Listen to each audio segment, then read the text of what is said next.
It began with a whisper over the intercom, a voice like silk soaked in starlight asking for me by name, while I stood among the crates of the merchant deck pretending not to exist, pretending not to feel like the smallest molecule in a galaxy that did not need me.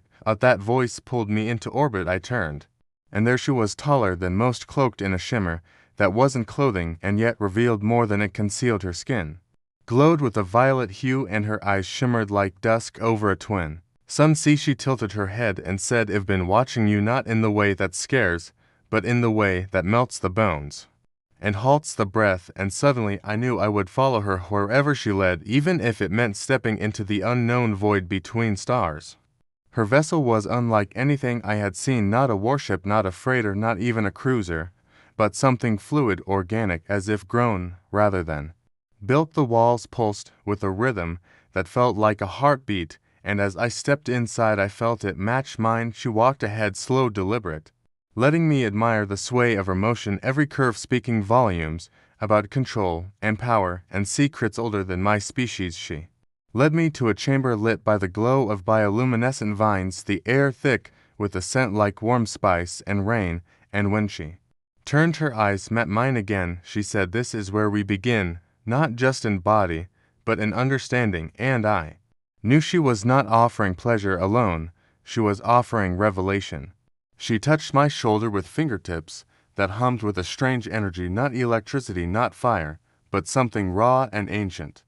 And as her hand slid down my arm, I felt my thoughts scatter like sand in solar wind. She asked, "What do you fear?" And I told her everything. I told her I feared being unwanted, being average, being forgotten. And she kissed those words from my lips slowly, deliberately, until fear became heat and heat became ache. And then she whispered, "Your body speaks truth even when your mouth lies. Let me show you how to listen." And she guided my hands to her skin, to the ridges and runes that danced across her flesh, each one telling a story, each one vibrating with memory. And as I touched them I saw flashes of other stars, other lovers, other nights like this, and yet none of them were mine, and that made me ache more and reach deeper. She moved like music, like gravity, like storm and stillness entwined, and every movement of her summoned a reaction in me, muscles I did not know I had flexed with anticipation. And she laughed, not cruelly, but knowingly, as if she had seen 1,000 like me, all eager, all unprepared, all transformed. And she guided me with words and sounds that didn't need translation. They vibrated through the bones, through the blood, through the space where spirit hides. And when she pressed her forehead to mine, I saw who she had been before this night, before this room, before this galaxy. And in her memory I saw pain and joy and war and union. And when I pulled her close, she did not resist, she accepted, she returned. And in that exchange I felt the scales shift. I was not student, I was not conquest, I was something else, and neither of us named it. The second time was not like the first. The second time was slow, not hesitant, but reverent, as if she had decided I was worthy of something deeper, something not given to most. And she let me see her without the shimmer, without the posture. And what I saw was not perfection, but scars, marks of survival, trophies of pain. And I traced them with lips and fingers and silence. And she let me, and in her eyes I saw something soften, something yield. And she said, "You do not run." And I said, "There is nowhere else." And she pulled me down into her again, into the depths of a language made of nerve and pulse and breath. And we did not speak for a long time, because speech would have broken the sacred thing we built with motion alone. When the lights returned to normal and the vines dimmed and the air stilled, she held me like I was something rare and not a momentary guest. And she whispered, "The last lesson is the longest, it never ends." And I said, "Teach me." And she said, "You already know." And I realized the knowing was not in her body alone, but in what she had awakened in mine and what she had trusted me to carry. And in the mirror of her smile I saw myself, not as a shadow, not as a passing name on a starship manifest, but as something remembered, something worthy, something changed. And when I left her chamber I walked straighter, breath deeper, and knew that no matter how many light years I drifted from her this night, this woman, this learning would echo in me forever. She walked me through the corridors of her ship in silence, our hands occasionally brushing our footsteps, sensing as if our bodies remembered each other better than our minds.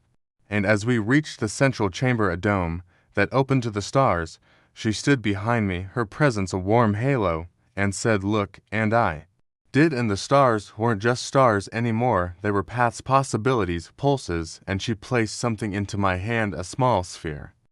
Humming with light and memory, she said, "This holds what I cannot say, everything I've seen, felt, learned in 1,000 years. If you choose to carry it, it will reshape how you live, how you love, how you touch the universe." And I held it, trembling, because it felt like holding her entire soul. And I said, "Why me?" And she stepped close and said, "Because you listened, and because you didn't try to conquer, and because you let yourself be undone, and I think the galaxy needs more of that."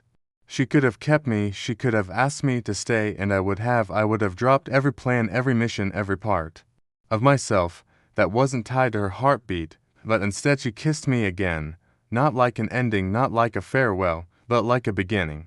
Held in pause, and she said, "There will be others, and you will meet them with your whole self, and maybe you will teach as well as you have learned.